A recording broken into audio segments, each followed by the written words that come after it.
Dedin Kenan əhlindən Hə, De görüm Kenan cəmaatının böyüyünü tanıyırsan?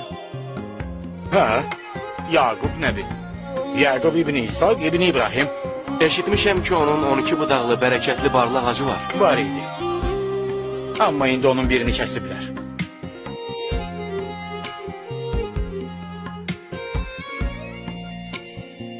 Bəs Yaqub nəbinin halından xəbərin var? Eşitmişəm ki, hicran qəminə düçar olub. Qəm otağı düzəldib, hamıdan uzaqlaşaraq günlərini həmin kəsilmiş budağın həsrəti ilə ağlamaqda keçirir. Sən nə üçün ağlayırsan? Əgər həmin qəmgin qocanın yanına getsən, ona de ki, bir cavan məhbusun ona sözü var.